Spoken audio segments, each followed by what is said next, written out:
Well, what's up, guys? Welcome back to another episode of Midwest Whitetail, the Great Plains Show. Very excited for you to be here on this one. We're going to kick things off with the Epperson brothers down there in northeast Missouri. They have been hard at work on their new farm, one that they're calling the Windmill Creek Farm.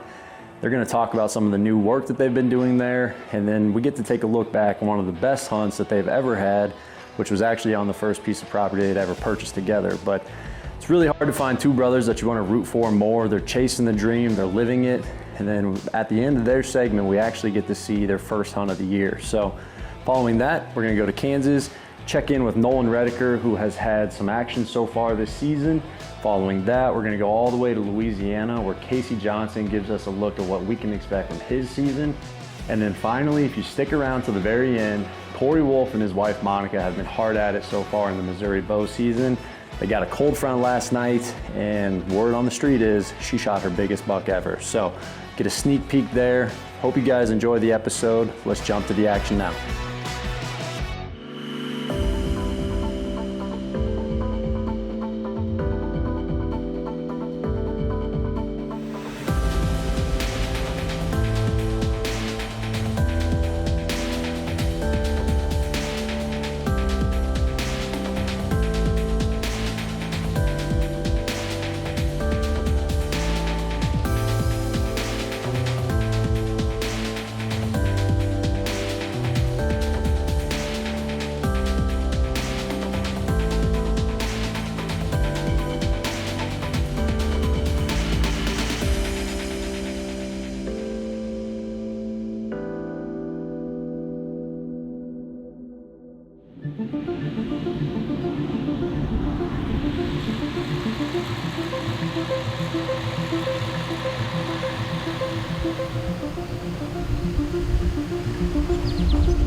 Well, the deer have been hitting it though.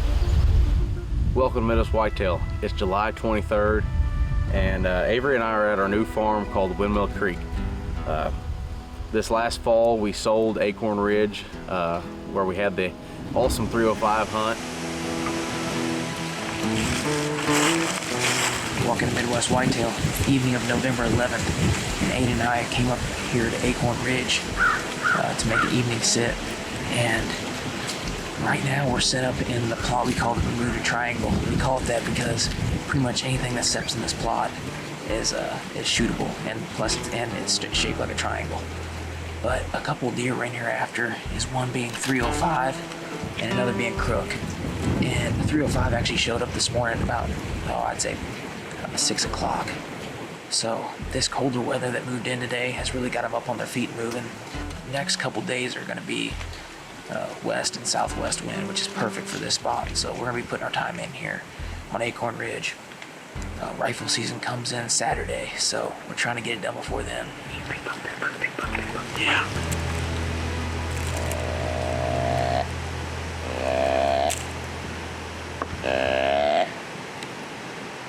It's got to be louder.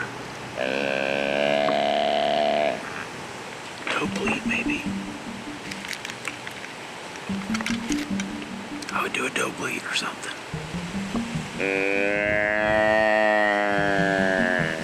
I can't see him in this camera, but I lost him.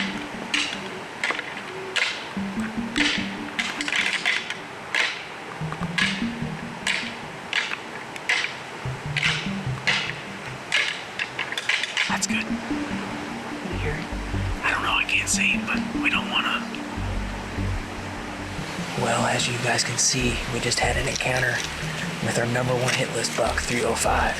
I look up and all I see is rack, and immediately I knew that it was a big deer.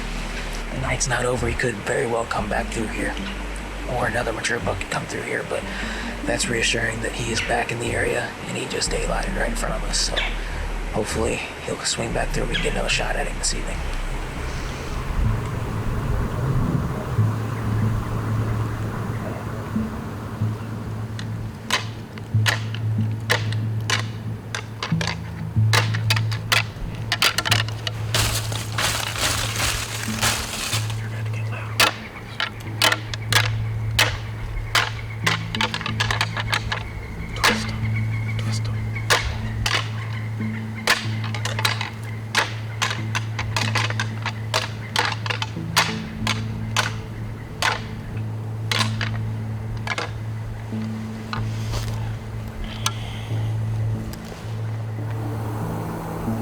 bumping does.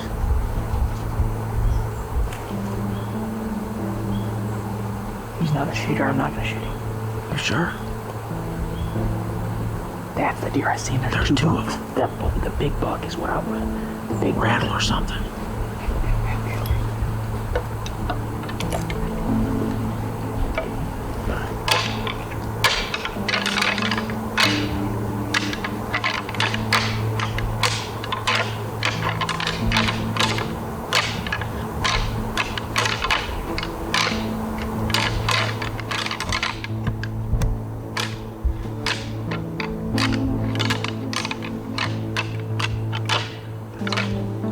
We don't want him to get picked off here.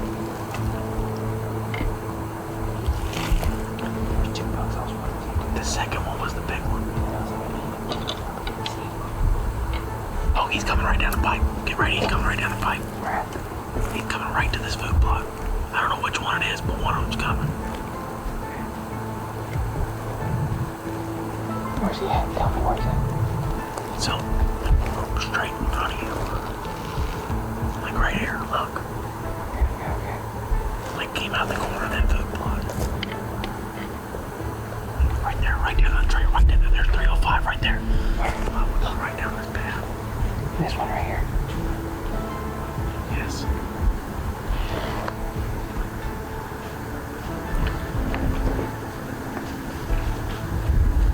I'm not shooting this deer.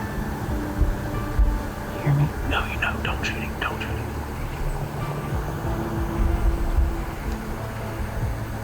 Don't move.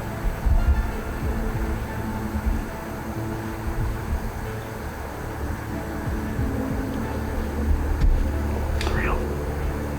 305's coming down the trail. 305's coming down the trail. What trail? Huh? What trail? The road.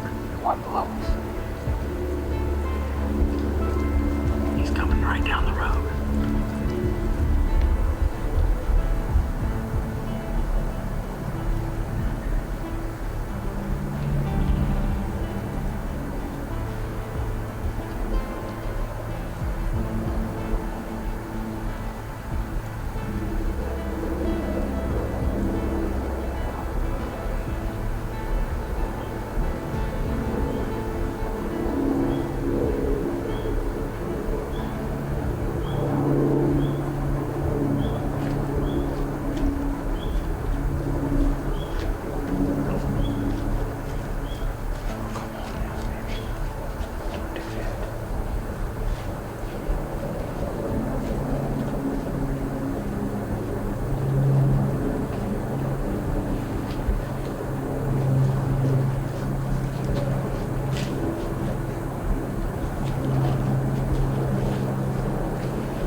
told you. I told you.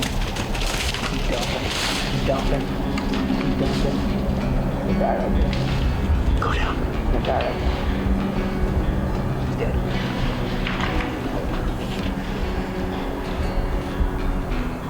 Look at me. Baby. 305's dead. 305's dead. That is insane. I've never had that. Give me some. That buck, we seen him skirt us at 57 and he went west 10 yards, double lunged him, and he's dead right there. Man, nobody deserves more than you. Thank you, man. Thanks for sticking with me, man. And 305's dead. First blood on a piece of property that we own. Yeah, we bought this farm April 20, we closed on it April 26th. And that is first blood on our own ground. We have worked our butts off made the money, made the payments, and it just paid off right there in the Bermuda Triangle Blue food plot. That is awesome, and he's dead right there. Dude, he is massive. I'm at a lost for words. That's crazy. You can't get no better than that, man. That's sweet November for you. Awesome.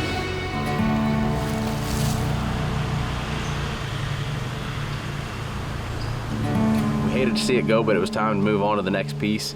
We found this 40 acres up here in Macon County, Missouri, and needless to say, it's an awesome looking farm. We fell in love with it from the first time we walked it. One of the spots that stuck out was this field behind me. It was kind of grown up, had some trees in it and whatnot, but it's about 2.5 to 3 acres, and we were thinking destination food source right here. We've got, I think, 30 acres of timber back over here to my north, and we went through this winter and did some TSI work, thickened some things up in there. The bedding is looking really good. We just kind of went up to the crest of this ridge, and you could see the sunlight hitting the floor down there, which was something that was not happening before. So our thought process is having this food about 150 yards from the bedding that we created. We came in, it's been about dead on 2 months ago, and we drilled corn in here and put beans in, with the idea of having all grain here and putting a green plot on another part of the farm here. Well, 2 months later, we've had about 2 inches of rain total in the last 60 days here, and it shows. None of the beans came up. The corn, it's showing in the corn. We didn't know how it would turn out. We hadn't been up here in about a month. But I think we've decided we're gonna come through here, till the corn under, till this whole plot, and do an all fall blend with brassica, cereal rye, radishes. And our idea is to put a redneck down here just behind me, and we can slip up from the creek with access. We'll have a great access from the camp, slip right in. Hopefully we'll be hunting a big deer here this fall.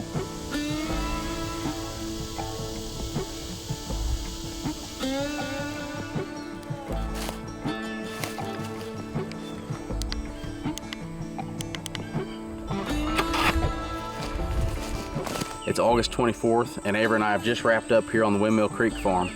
We wanted to focus on this plot today. We had to bring the skid steer and get a few trees out of the middle of this. We had a big thorn tree and a few cedar trees, as you all can see. We didn't realize it was going to turn out this big. It didn't look near this big until we got them trees out of here.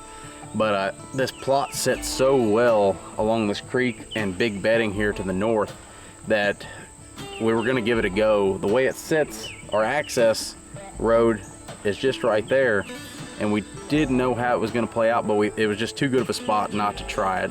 We'll try it this year, see how it plays out. If we blow stuff out of this plot, we'll have to change something. But this plot worked up really nice. There's a ton of moisture in here. It's probably 1/8 to 1/4 acre big. We came in here, we put some wheat and rye down with a few brassicas in there, but we wanted to focus on that. It's getting kind of late, and we haven't had a lot of rain here lately. Got all of our cuddy backs deployed. We've got the cuddy link system going. We've got a home cell camera on top of the ridge to get the service, and we've got 3 links deployed down this bottom throughout these food plots. We've got one on a mock scrape, and then just kind of on some pinch points. And we've got this one here just kind of monitor this plot for now, so we can kind of keep an eye on it, being we're an hour and 45 minutes away from home. This plot should turn out great. We've got a little spot there that we call the windmill tree. It's got a windmill right next to it. We got to get a stand hung there and a couple other here, but we don't have time for that today. We've got to head north, put some more food plots in. But all in all, the Windmill Creek is about buttoned up. It's looking good. We're excited to get in here this fall. I think we're going to have a real good chance of some good deer here this fall, and if not, we got all the food for late season. So stay tuned and follow along as we take on this journey here on Windmill Creek.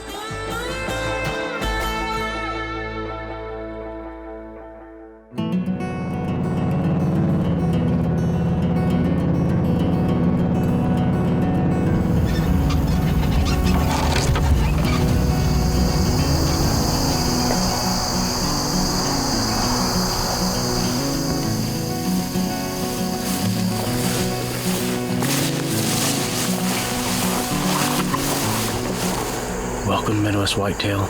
It's September 18th, Avery and I have finally made it out for our first sit of the Missouri bow season here. We're overlooking what we call the JD plot. It should look somewhat familiar. I was able to kill a doe here last year pretty early. It's usually pretty good this time of year, the first few weeks of season. The plot looks amazing this year. It took a jump. I mean, we've got turnips and radishes that are probably knee-high on me. A couple of these bucks we're hoping to find back on this farm here. One being the G3 buck, just had his picture for the first time the other day. One that we know pretty sure from last year. We had him just a couple times last year. He had broke his brow tines off. He was a real solid 8. He threw a big dagger off of his G2. He's a pretty cool looking buck. We're excited to hopefully be able to get a crack at him this year. So, but those are some of our primary targets for the home farm this year. Hopefully we'll have some action and maybe one of those guys will show their face tonight. First time of the year, we're gonna sit tight and see what the night brings.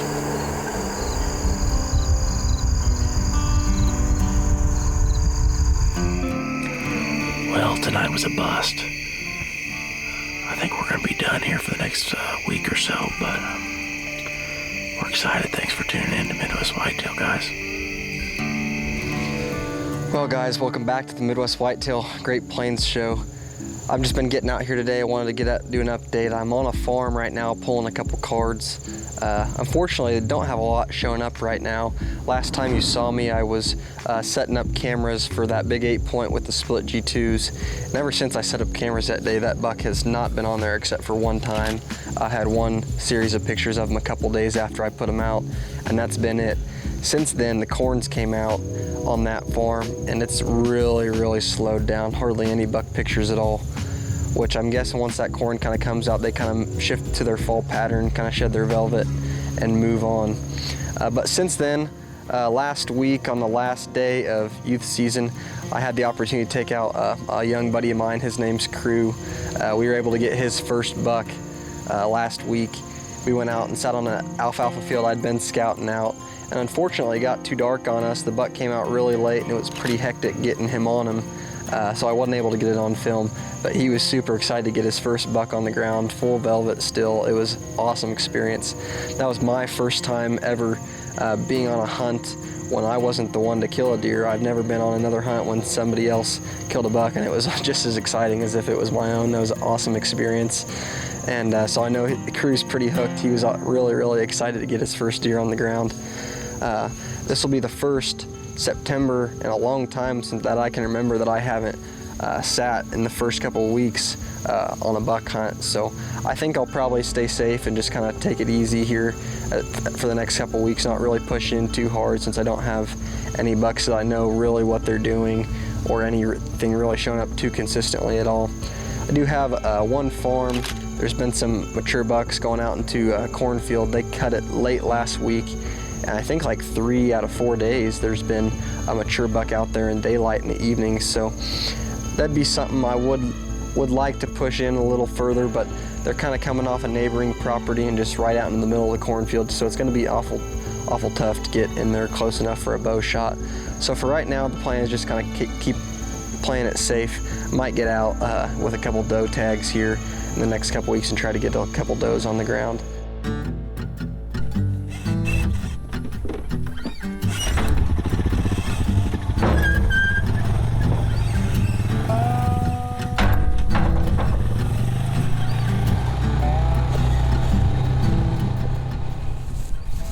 Take a look out here at this pond out here.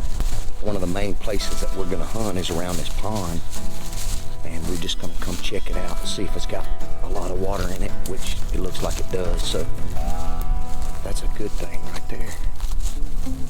We wanted to get kind of on the back side of this pond right here. There's some fields just right on the edge of this property right here, and then there's another probably 80-acre block that's out in the middle of that field, And this is like a 320 acre block that we're on right now. It's kind of a funnel on the backside of this pond, headed toward that 80 acre block that's out in the middle of that field. So we feel like those deer will be going, you know, from all of this, headed into that corner and hitting those 80 acre tract of land out in the middle of that field, just checking for those, kind of going back and forth. So what we're gonna do now is we're just gonna kind of walk back there and see what it looks like. So hopefully it'll be good. Well, I'm about to show you a rarity here in the South about this time of year.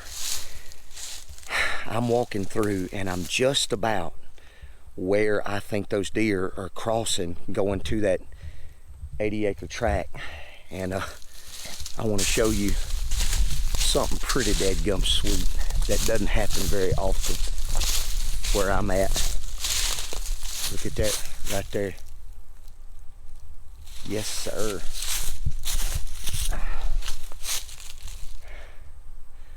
That right there is a pretty nice buck. And the good thing about finding it like this is he's gonna be even bigger this coming up year. I am super stoked about that, man. Wow. Hey guys, welcome back to Midwest Whitetail. I just wanted to take just a minute to introduce myself. This is really the first time I've had the opportunity to be able to get out in the woods this year, but my name is Casey Johnson. This is my second year filming with Midwest Whitetail.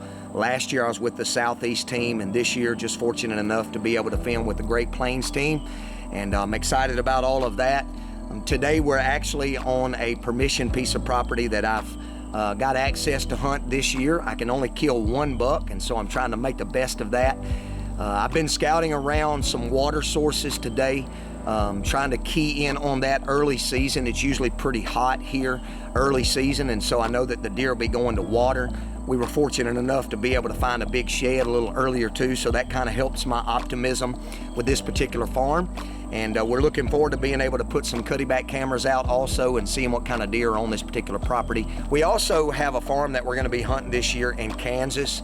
I haven't had the opportunity to be able to go there yet, but some of my friends who hunt with me have gone and put some feeders out and filled some feeders up and looked in some food plots and different things like that. I know for sure that we have one buck that we're going to be targeting on that farm already. We're calling him Doc. He is a large, massive, tall frame 9-point. We haven't really gotten eyes on him yet. We just got some camera pictures of him, but we're pretty excited to be able to try to get him in November. And then I have another farm, White Ridge, which is my farm that I own. And I've got 2 target deer that I know of on that particular farm. One of them I call Drifter. I got one picture of this deer last year. He came through during the rut. He's just a massive 8-point, probably around 140 inches, and I'm excited to see if he'll come back through this coming year. And then I've got an old management deer there on that farm. I call him the King.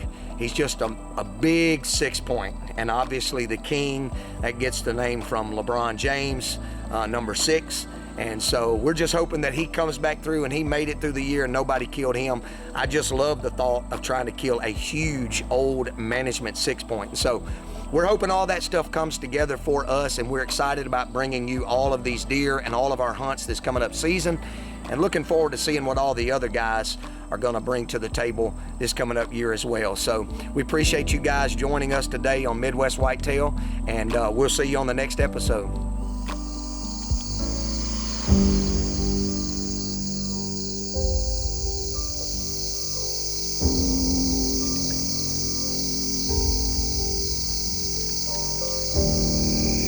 Well, me and Monica hunted the last 2 nights without much to show for our efforts. And tonight, the night she goes to visit her dad, of course, had all these bucks out in the field. Pretty exciting. I mean, very exciting. I know she'd been tickled to death with any of those bucks. None of them got close enough, but I think we can make a move on them. Or just be conservative and sit back and wait for them to come to that persimmon tree, because the camera says they do that just about every night. So thanks for watching Midwest Whitetail, Great Plains Show. Hopefully next week we'll have a big buck down for you. Thanks to my wife, Monica. Well, if you want to see what happens to that big white buck out in the soybean field, make sure to tune in next week as my wife, Monica, takes the largest buck for life. Here on Midwest Whitetail, the Great Plains Show.